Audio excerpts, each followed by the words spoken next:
Hello दोस्तों, आज मैं फिर से आपके बहुत प्यारी सी कहानी लेकर आया हूँ और आज की कहानी आपको बेहद पसंद आएगी। मैं दिखा देता हूँ। आज की कहानी हमारी दो बकरियों के ऊपर है। तो चलिए स्टार्ट करते हैं आज की कहानी को। आपको बहुत ज़्यादा पसंद आएगी और एक एक अक्षर के बारे में सीखेंगे। इंग्लिश के किस तरीके से पढ़ी जाती है और इंग्लिश के एक एक अक्षरों के बारे में सीखेंगे। तो चलिए स्टार्ट करते हैं आज की वीडियो को। आज की हमारी जो कहानी है, द टू गॉड्स। गॉड्स यानी कि बकरियां। यानी कि दो बकरियां आज की हमारी कहानी है। चलिए आगे बढ़ते हैं। One day a black got and a brown got. यानी कि एक दिन एक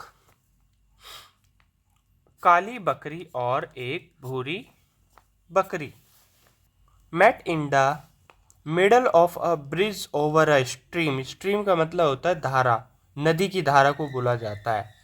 यानी कि मिले एक पुल के बीच में, ओवर। ओवर अ स्ट्रीम का मतलब होता है ओवर यानी कि ऊपर, यानी कि एक नदी की धारा के ऊपर, एक नदी के धारा के ऊपर मिले। The bridge was very narrow. Narrow यानी कि बहुत सुकड़ा हुआ या छोटा बोला जाता है उसको। पुल था, वाज था में प्रयोग होता है, हमेशा ध्यान रखना। बहुत छोटा, सिकड़ा हुआ जिसको कहा जाता है। And only one of them could cross it. यानी कि और केवल उनमें से एक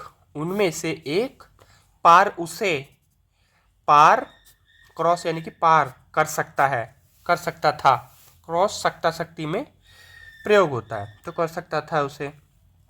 एट अ टाइम यानी कि एक समय पर उसे केवल एक ही पार कर सकता था रास्ते में। तो चलिए आगे पढ़ते हैं। यहाँ तक तो हमने बहुत अच्छी तरीके से पढ़ ली। The black goat snarled. Snarled का मतलब होता है जैसे कि गरजना, घुर्राना। At a brown got.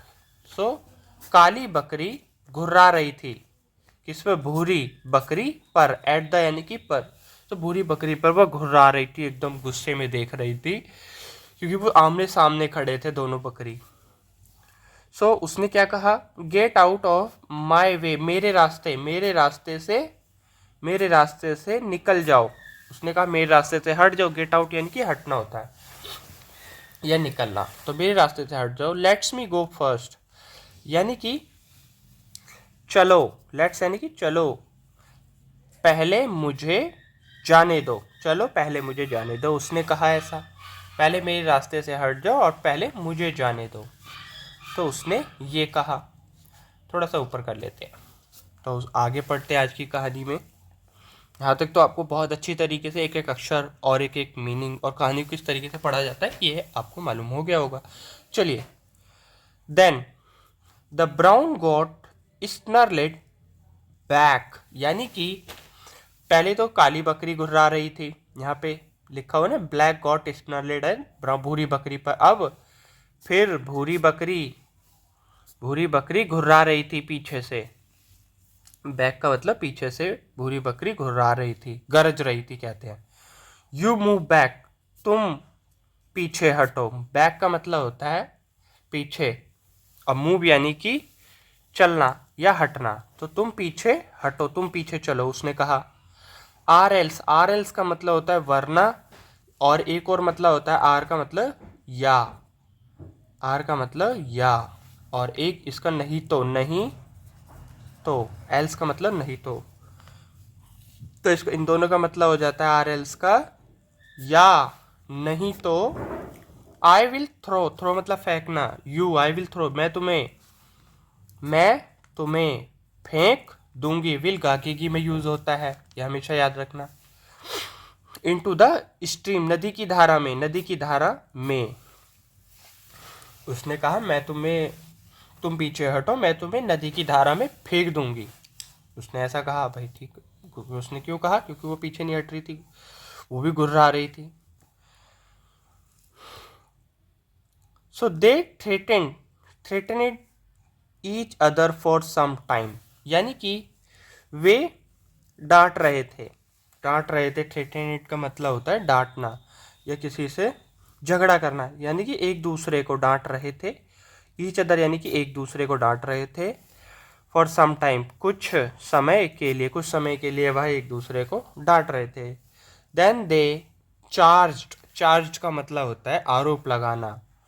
Each other furiously, furiously का मतलब होता है गुस्से में। फिर वे आरोप लगा रहे थे एक दूसरे पर गुस्से में, गुस्से से। फ्यूरियसली का मतलब ये होता है। तो यहाँ तक आपको कितने अच्छे से समझ में आया होगा दोस्तों। चलिए आगे पढ़ते हैं। सो बोथ ऑफ देम, तो उन दोनों में, उन दोनों ने, सो बोथ ऑफ देम का मतलब होता है उन उन दोनों ने लॉस्ट देयर बैलेंस, यानी कि खो दिया अपना संतुलन। बैलेंस एक पैसा भी होता है और एक संतुलन, सामान्य।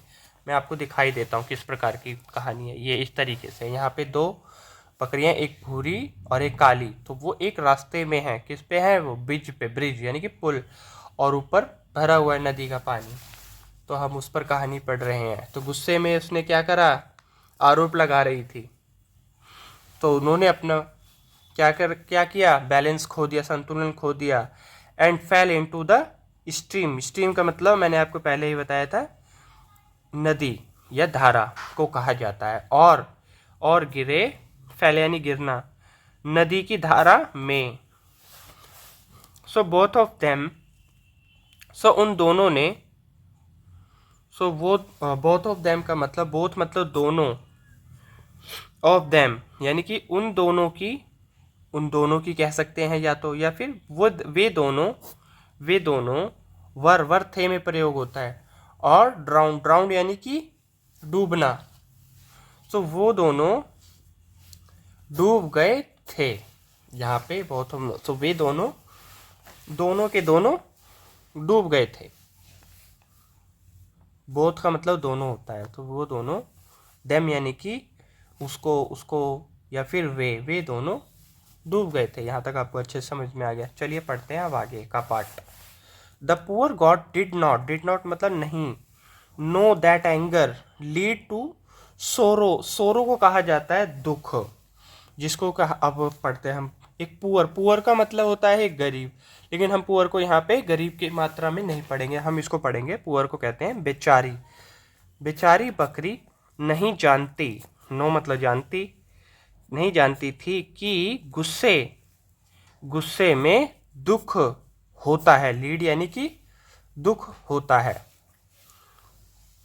तो गुस्से में क्या, वह नहीं जानती थी बेचारी गुस्से में क्या होता है, गुस्से में दुख होता है। सो अनदर टाइम, अब वे दोनों क्या हुआ था, वे दोनों तो नदी में गिर गई थी। तो उन दोनों को फिर पता चला गुस्से में वे दोनों, उन्होंने नुकसान कर लिया अपना, न खुद निकले और ना उन्होंने सुलझाया। तो अब आगे कहानी आपको बहुत इंटरेस्टिंग लगेगी। तो another time two other goat met on the bridge in the same way, उसी तरीके से, यानी कि अनदर टाइम यानी कि दूसरे समय दो दूसरी बकरियां मिली पुल पर। सेम यानी कि उसी तरीके, सेम उसी तरीके में, यानी कि उसी रास्ते कह सकते हैं। वे मतलब रास्ता भी होता है, सेम यानी कि उसी रास्ते में, उसी रास्ते में दो बकरियां मिली पुल पर। सो देवर काइट, यानी कि देवर काइट यानी बिल्कुल, सेंसिबल यानी समझदार। तो वे वो थे बिल्कुल समझदार।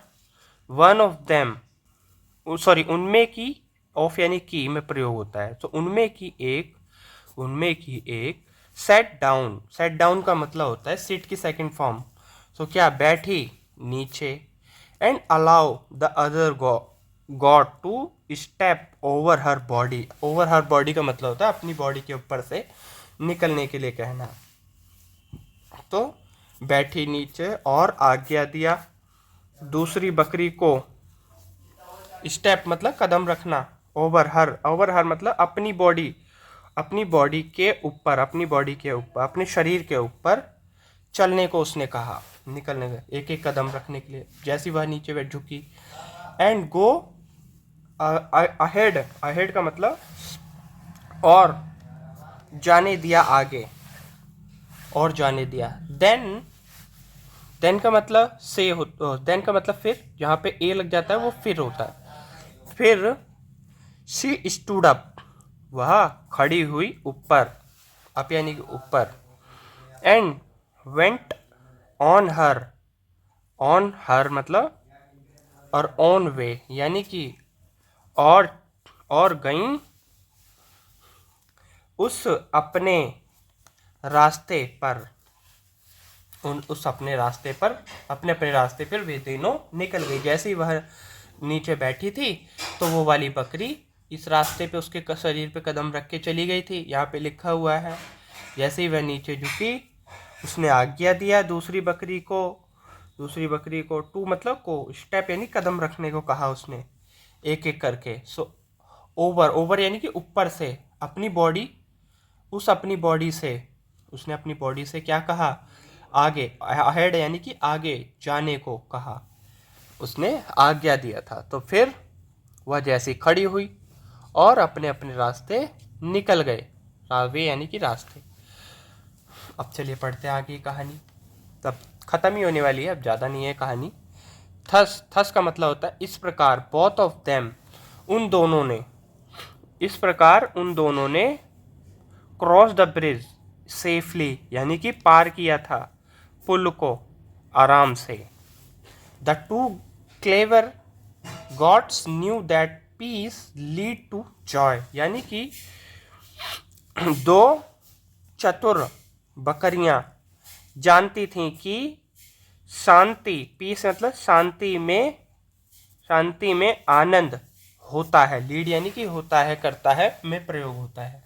तो देखा दोस्तों, आज की कहानी हमारी कितनी अच्छी थी। यहाँ तक आपने पूरी कहानी को सीख लिया होगा, और आपको हर एक वीडियो का मतलब, हर एक अक्षरों का मतलब भी आपको ने सीख लिया होगा। तो जैसे कैसी लगी आपको ये वीडियो, प्लीज़ कमेंट में हमें ज़रूर बताइएगा, और चैनल को सब्सक्राइब लाइक ज़रूर कीजिएगा। तो मिलते हैं अगले पार्ट में, आपको बाय बाय।